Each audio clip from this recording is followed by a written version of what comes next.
Hello and welcome back to the DFS Premier League video podcast brought to you by VIP-bet.com. I'm your host Kevin DeVries. Joining me in that box below me, because I selected the wrong screen to get going, is my good friend and partner in crime, Rob Langevin. Now he's at the side of me. We have been delayed. I had to go pick up my dad from the airport, but we still wanted to get you a thing today, so I got home just in time to record, Rob, and then Skype updates. And now Skype looks all different. It's cool.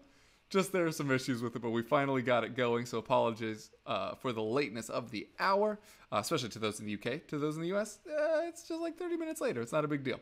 But Rob, before we get into it, because it's 7 matches that are going to be at the Wednesday slate, which is the one we're going to be talking about. It's where the majority of the matches are happening with 14 teams involved in 7 matches. I want to start talking about Manchester City, though, because they've been so prolific in attack this season. Their goal difference is better than any other team's goals scored this whole season, which is absolutely bonkers. But with so many other options on the slate, would you rather buy in on them and just know that you're probably gonna hit on a couple of them, or would you rather look for some of the more kind of hidden options throughout the slate? Well, the problem with that is with the abundance of teams on the slate. You know, you have Liverpool, you have Arsenal, and you have Man United and Spurs on the docket here. There's an abundance of high-priced talent. So yes, you could look at City and say, yeah, I'd like to get them in, but with 18 players above $8,000, it's the highest we've had all year at that price point and above. Five of those players are from City. And they still have the rotation thing that's going to factor in here. So yeah, there's a slight differential there because I don't think everybody's going to buy into it, and you're not going to be able to get more than one of those players plus another big gun from another team onto your team. So I'm not saying to stay clear completely of Man City, but I'm just saying look at the other options on the slate comparably. Look at what their prices are. Sergio Aguero's $10,000. Kevin De Bruyne is $9,900, and so on down the list. You have Leroy Sané, Raheem Sterling, and Gabriel Jesus that are above the 8,000 mark that I mentioned before.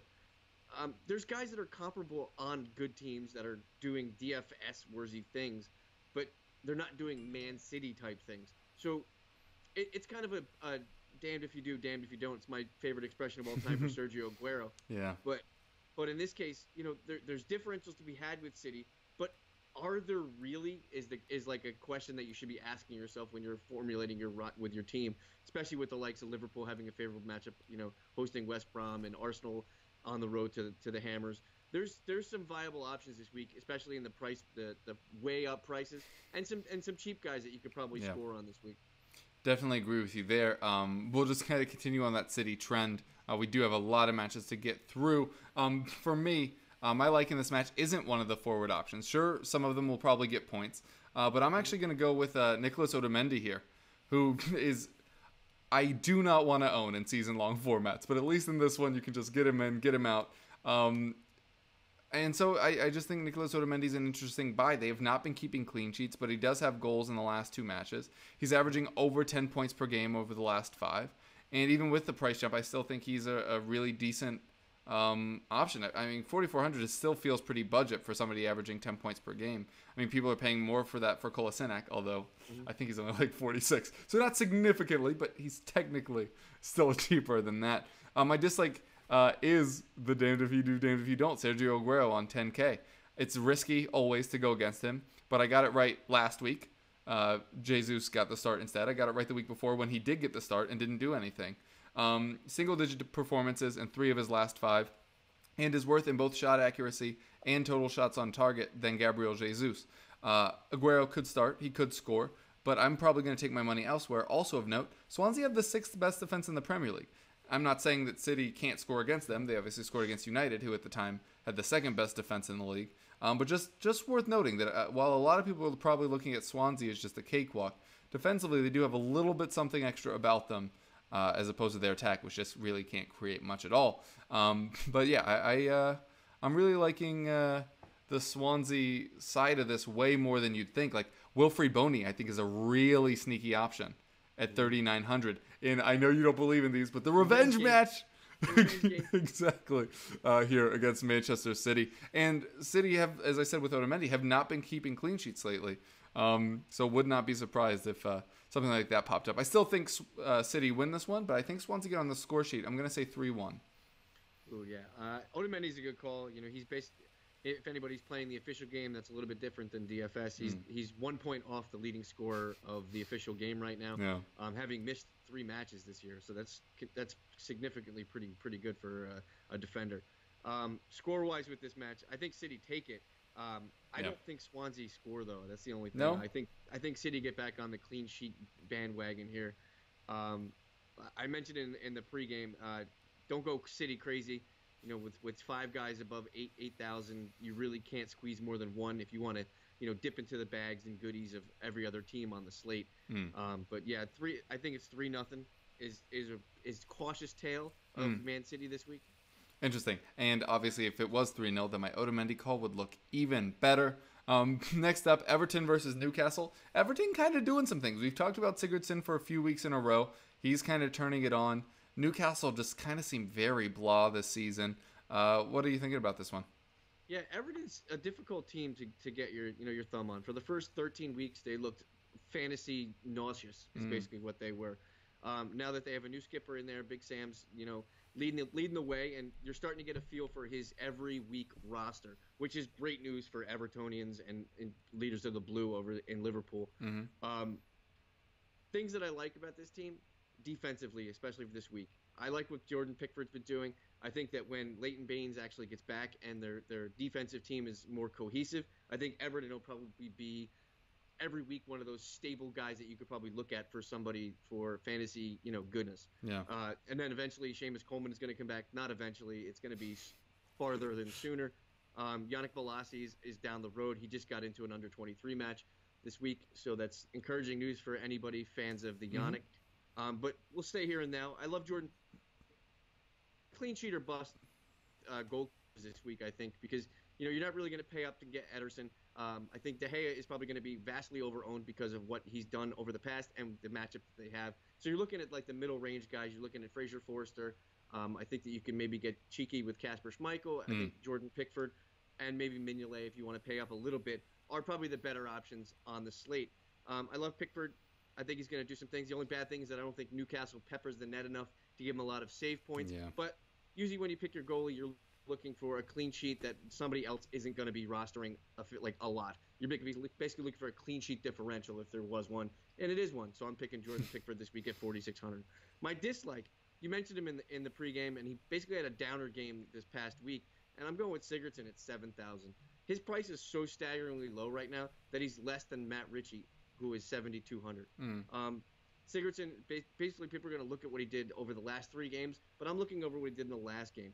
I'm scared of the fact that he got taken out in a big game against a more offensive team. Yeah. If Newcastle can get anything going offensively, Sigurdsson's going to be taken out of this game, and that's a scary thought, considering he just had 4 points all of last game against Liverpool, coming off 2 games where he scored 21 and 16. Yeah. For 7,000, you kind of want a guy that's going to hit. Yeah, you need a higher floor. Yeah, you need a guy. It's not running the gambit because you're not playing against yourself with this, but 7,000 is a lot to throw away on a guy who may do something. I don't think Newcastle has enough going forward to score, so I think Everton actually keeps this clean. I'm going to say it's 2-0. Interesting. Yeah, I do like the way Everton are going. Obviously, your boy DCL is worth a look here at 5,100 against Newcastle, who cannot keep clean sheets without Jamal Lascelles. Also, interesting how many teams that's been true of this year. Like Arsenal without Mustafi, United without Jones, Newcastle without Lascelles. It seems like every defense, Tottenham with Alderweireld, it seems like every defense is like one player away from all of a sudden just not knowing how to keep the ball out of the back of the net. Very true. I don't know if I believe in Everton that much, but I do think they win this one. I'll go 1-0. Next up, I'll talk to Yin's guys about Leicester versus Southampton. For me, the player that I'm going to like in this one is going to be Demarai Gray. Although yesterday I was corrected and said it was Damari, but I don't know. We'll let the folks at home decide. But Gray actually went down this week after having a goal-scoring outing last week, 16 points as well against Newcastle at the weekend.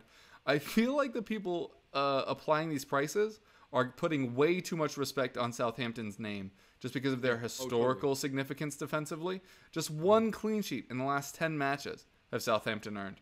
I think Gray will absolutely terrorize the well, I suppose it's the right side of the Southampton defense, his left side of the Leicester attack. It sounds like Cedric might be back, but having just recovered from injury, I don't really think he'll be at the races. And if it isn't him, it's just basically a lotto ticket of people that aren't really going to be able to keep pace with Demarai Gray, who's one of the fastest players in the Premier League. So really, like, Gray. The player I dislike, and this is always fun when you get to do it, is a player on his own team, Jamie Vardy, at 6,400. Is there a more frustrating player in DFS? I honestly don't know. If you think the answer is yes, that's only because you have not just moved on at this point, right? Yeah. Like, the only issue is that people are expecting Vardy to keep churning out points, and he just kind of doesn't. He's only managed 1 goal in his last 5 matches, and we referenced Defoe last week, which is hilarious because they ended up scoring a brace. But I still stand by that call as it was. But if he's not scoring, he's doing nothing. Listen to his point tallies the last 5 weeks when he hasn't scored. 1 against Newcastle, 5 against Burnley, 2 against West Ham, 1 against Manchester City. So, I mean, you see what I'm getting at here. Like, at least Mahrez and Gray will churn out points even if it isn't happening. They'll still get their crosses. They'll still get their take-ons. Vardy, if he's not scoring, he's not doing nothing. And so I'm super, super off Jamie Vardy at 6,400 this week. I just think you can find way more reliable options out here. That having been said, I still think Leicester win this significantly. Charlie Austin is a bit of a wild card for me. He's kind of outperforming his shots on target right now, but he also did his QPR year. So we just don't have a big enough sample size yet this year to know which side of the coin that's falling on. But I think Leicester could actually keep a clean sheet here. I'm going to go Leicester 2-0. Oh, that's a good one. That's a good. I think Southampton score though. I like your shout for Jamie Vardy. He's basically, if people are familiar with the true 2 outcome perspective from a fantasy baseball thing. Yeah. He's either a goal or a strikeout, and that's basically what happens in DFS. Jamie Vardy's a phenomenal fantasy player in other formats. Yeah. But he just isn't in DFS because he's basically a pump and chuck guy where he dump it in. He's basically playoff hockey for you dump it in and hope he chases it down and he gets on the end of it or gets fouled or something like that. Yeah, but 6,400, there's tons of other guys that are intrinsically the same price. I love Charlie Austin this week. I think he's basically making the Italian magician just disappear, and that's fantastic because I prefer the $6 million man known as the QPR Austin, but that's fine. As long as Gabbiadini doesn't come and rear his ugly head again, I'm perfectly fine with that. I think both teams get on the score sheet here. I don't think it's going to be a goal bonanza, but I think they both do. I think I'll call it 1-1. Yeah, 1-1, 2-1. That does make sense. Next up, you have Manchester United versus Bournemouth. Manchester United have been really interesting lately. Obviously, with Pogba out, they tend to do less well. But all of a sudden, you have Lingard and Rashford locking down spots somewhat. Are you excited about that development, these young guys, or would you much rather players like Mkhitaryan kind of be given their chance again? I'm definitely looking at the youth side of this.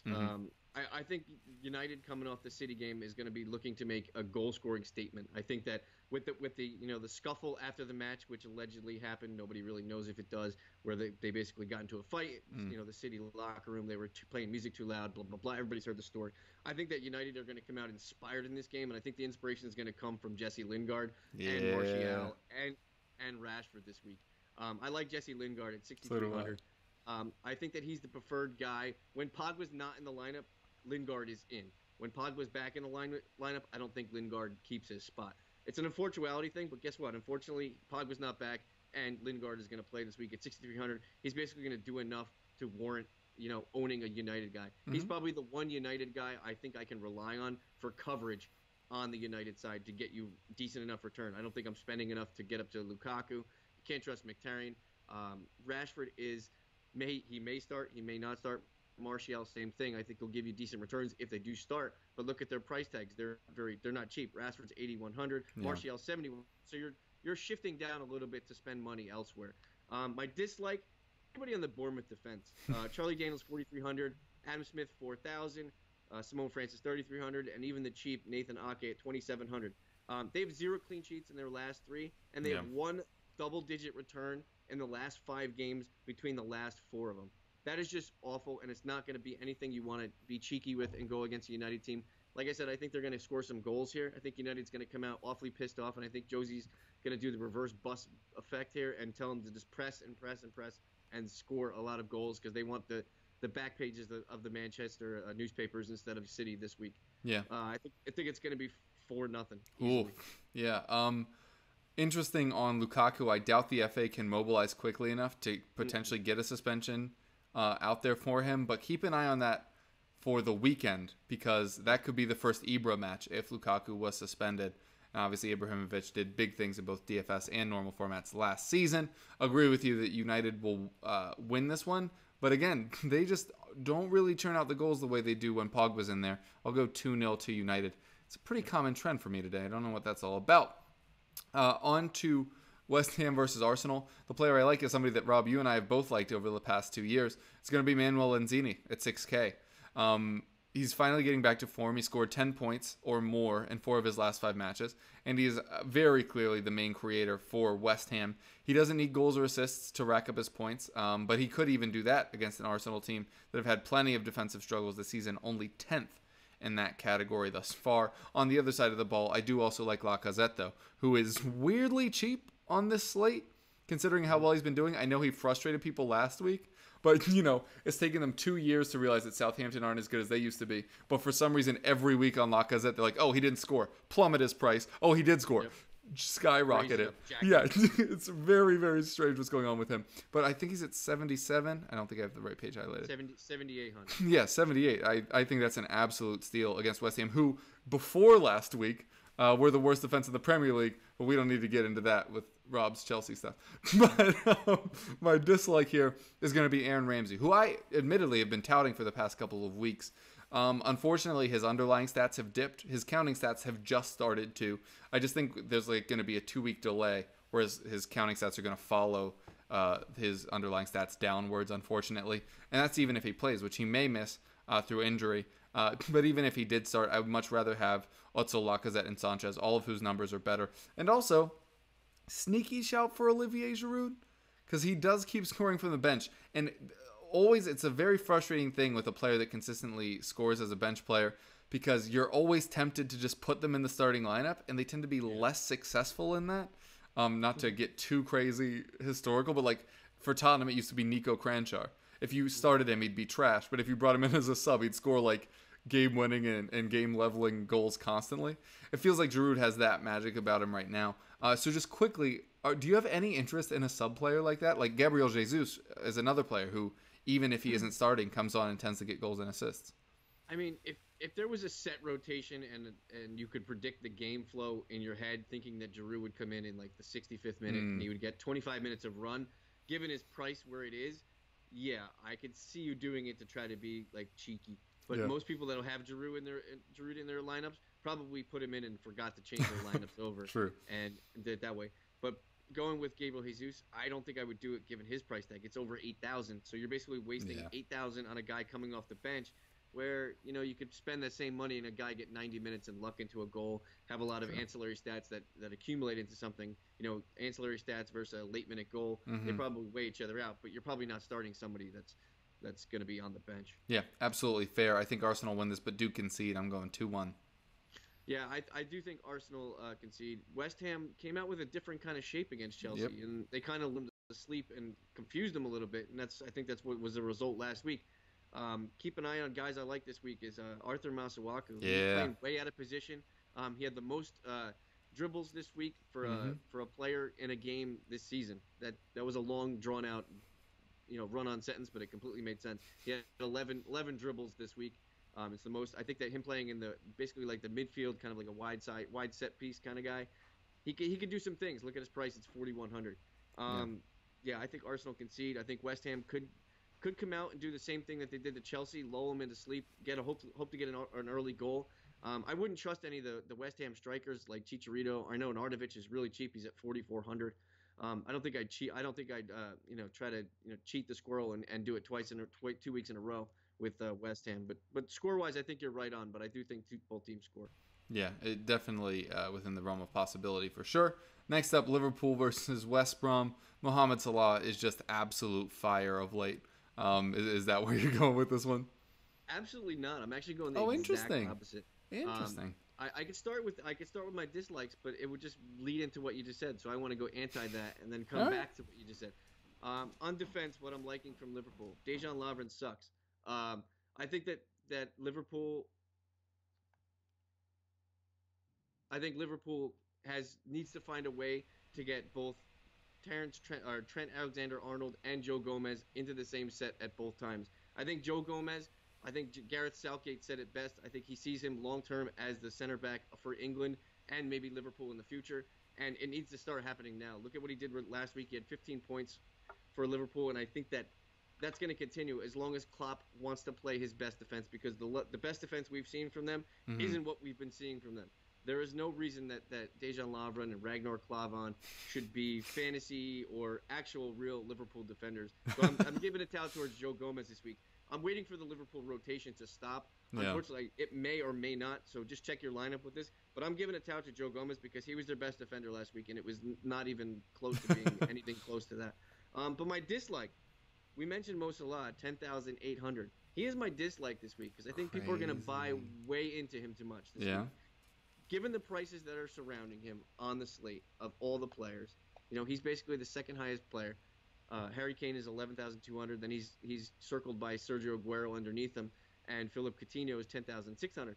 I prefer Philippe Coutinho in this game for one reason and one reason only. Coutinho only played 12 minutes on the weekend set. Yeah, that's Salah true. Played almost a full game. Yeah. Coutinho was Mane was also rested, right? Yeah. Or Firmino. It was Firmino. Firmino was. He came out as a sub. Coutinho was coming off 2 consecutive performances where he scored above 25 points in DFS. Him getting the rest, I think, is a phenomenal thing, and everybody's crying about rotation with Liverpool. This could be a Mo Salah rest game against the West Brom team at home. No real pressure. I'm not saying it's going to happen because Mo Salah is a phenomenal player, but I can see the exact opposite of what we just saw on the weekend happen this week, where basically the players that didn't start sit, and the players that sat start, and they rotate in for each other based on score. Liverpool's going to win this, though. West Brom is just all nimbly-pimbly, and they're not very good. They're going to get their 3 goals probably. Yeah. They're at home, and Liverpool is more conducive to clean sheets at home. Yep. So I'm going to say it'll keep it clean, 3-0. Interesting. Yeah, top 5 home defense do Liverpool boast at the moment. Also worth noting, we did have a Liverpool guy on the Premier League show, not this past weekend, but the previous, who mentioned that the internal concept is that Liverpool are now rotating pre-injury instead of post-injury.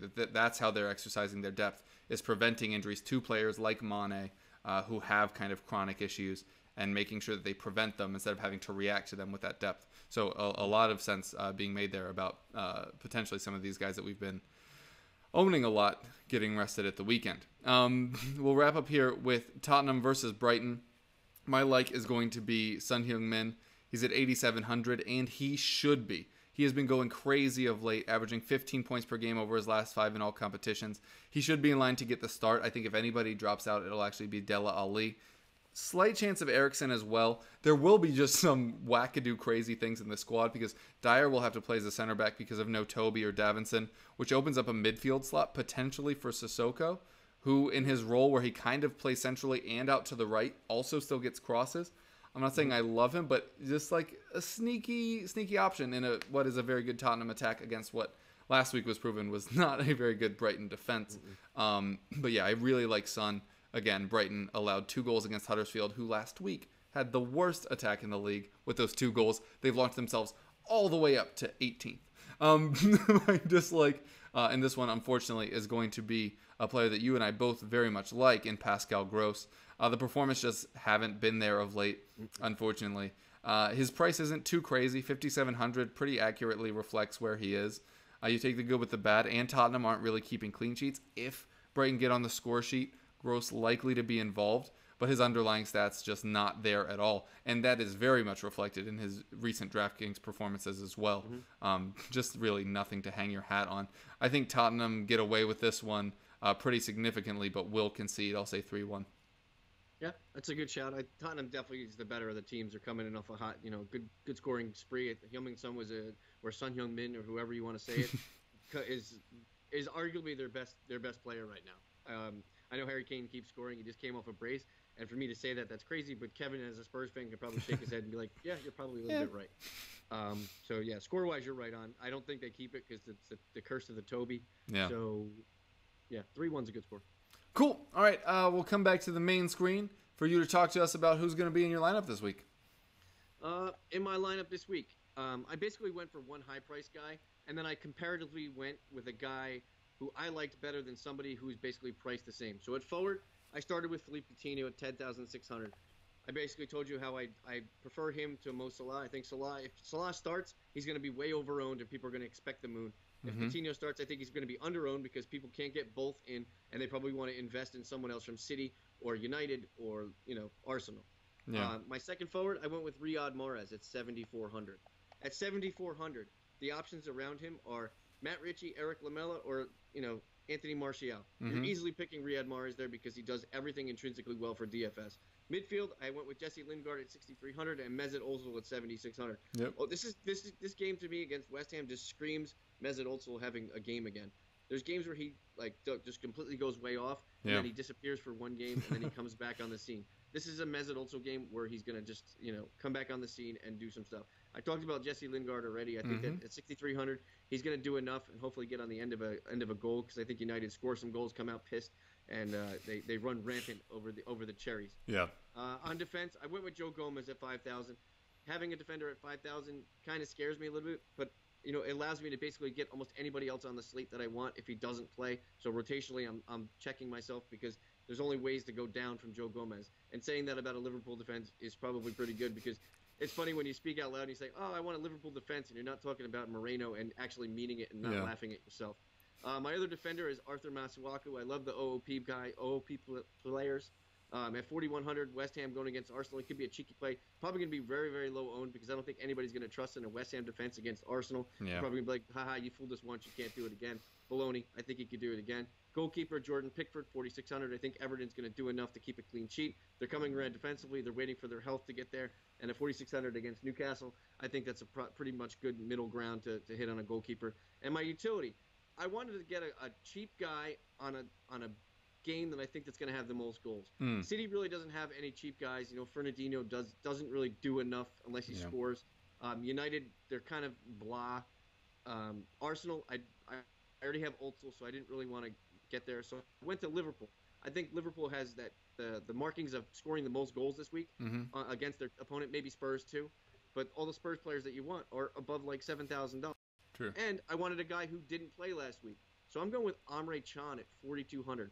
He got a little twilight look in defense. Yeah. And at 4,200, you could do worse. I'm not going to say you could do better, but he was rested. Liverpool's going to get some goals. He's involved when they get in a set piece. So Emre Can at 4,200 utility. Go. Yeah. That's a sneaky one, and you would think that he'll probably be in line to get the start this week. For me up front, I very much disagree with your Mo Salah take, so he leads the line for me with Alexander Lacazette, who I already mentioned, Son Heung-min, and Jesse Lingard. What's that thing Amy Schumer blames for why she steals everyone's jokes? Parallel thinking there for us on Lingard. In defense, I have Nicolas Otamendi, who I discussed, as well as Harry Maguire. As I said, I think Leicester keep a clean sheet against Southampton. Will be interesting if so. If not, a 3,200 defender, definitely worth his bones, gets his aerial duels, everything like that. I also have Jordan Pickford in defense. And I also decided to go budget util, which I tend to do. It is more of a surprise that you did it. Your last player always tends to make your lineup look way better. She's like, oh, where's all the money? Oh, you had Kane in your util. Yeah. For me, my util is going to be Wilfried Boney at 3,900. Revenge game. Ring the bell. So yeah, I'm throwing in Wilfried Boney up against some tired center backs there for Manchester City. Like I said, I don't mind buying Otamendi even if they don't keep a clean sheet. Usually you don't want to go against yourself, but We start singing the Wilfried Boney chant. I'm not going to start singing the Wilfried Boney chant, but everybody watching this, I implore you, when this stream is over, be sure to go check it out. Go listen to it. Go check it out yourself. If you like laughing by yourself and making other people awkward, do that. Do it. And also specifically watch the one of Wilfried Boney doing the Wilfried Boney chant. Definitely the best one. Rob, I'm thinking that we're going to end up in the 130s here point wise. What are you thinking? Yeah, it's gonna be a high scoring week because there's 7 games, there's all good teams involved. There's gonna be goals, and then there's other games where it'll probably be a wash. Yeah, 130 to 145, somewhere in that range. Yeah, I just think it'll be capped because there's so many players. It'll be way harder for somebody to get like the right combination because in theory there should be like 200 points worth of good players on this slate. Yeah, it's just nobody's gonna have all of them. All right, Rob, that'll do it for us today. Tell the folks where they can get at you. You can find me on Twitter at FPL_MNOP, and you can find my writings, musings, and stylings on Razzball.com. Yep, I'm your other host, Kevin DeVries. You can find me on Twitter at KevRuff, and you can find my writings over at Goal.com. We're really glad we were able to get you this midweek one. In theory, we'll be back Thursday to also cover match week 18. These matches are going to be coming thick and fast, and we'll try to cover them for you as best as we can. Rob, thanks so much for joining me. Folks at home, best of luck to your teams.